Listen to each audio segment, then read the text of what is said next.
در شهر گلستان دوری شهری آزمون اویله نمونه‌ای برگزار گردید. در این چوربینی نمایندگان مقامات اجرایی حکومت دولتی شهر ضمن برآمد خود حاضرین را به روز بین المللی اویله تبریک نموده بیان داشتند که اویله در فرهنگ کهن بنیاد تاجیک همچون نهاد مقدس اعتراف گردیده است، زیرا بهترین ارزش‌های انسانی از قبیل محبت و صداقت، صمیمیت و وفاداری و همدیگرفهمی و تحملگرایی محض در اویله تشکل می‌یابد. اویله اساس جامعه و مهمترین جزء جمعیت و دولت میباشد. آزمون مذکور با مقصد بلند برداشتن مسئولیت اویله در تحکیم فرهنگ اویله‌داری همچون ارزش مهم اجتماعی فرهنگی، بالا بردن معرفت حقوقی شهروندی و روزگارداری اویله‌ها، سالم استوار و پایدار نگاه داشتن اویله، کاهش دادن شماره بیکارشوی عقد نکاح، بلند برداشتن مسئولیت پدر و مادر در تعلیم و تربیت فرزندان، آماده نمودن جوانان به حیات مستقلانه و هدایت آنها به نگاهبین و پرستاری والدان برگزار کرده شد. در آزمون 17 اویله نمونه‌ای از تمام منطقه‌های شهر گلستان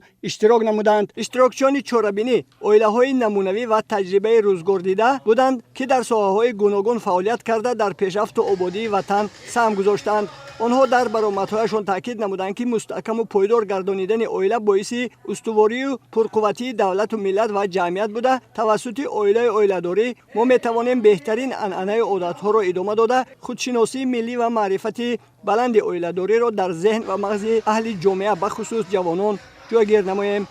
مقصد برگزاری آزمونی امروزه این بلند برداشتن معرفت اویله‌داری و آماده نمودن جوانان و حیاتی مستقلانه می باشد. ما امروز در شهر گلستان آزمونی اویله بهترین اویله نمونه‌ای را برگزار کردیم. اویله بهترینی جماعت شهرک‌ها، کارخانه و تشکیلات ها اشتراک ورزیدند. اویله های بهترین را به دور ولایتی سفربر نمودیم. وقتی که ما چنین آزمون ها را میگذرانیم، ساکنان به اویله داری و تربیت فرزندان توجه زیاد می نمایند.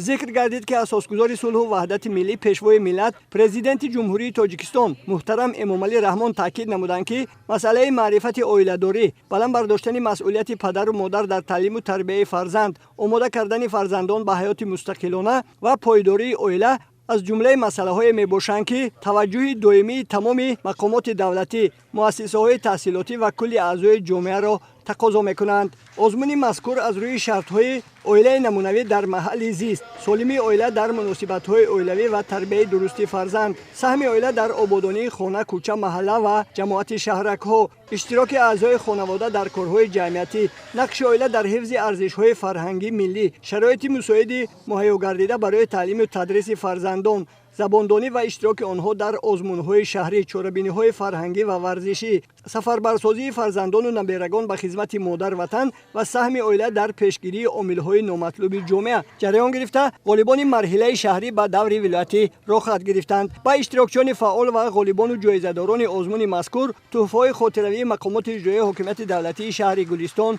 سپرده شدند. برنامه رنگین موسیقی اهل فرهنگ شهر به این چوربینی شکوه تازه بخشید.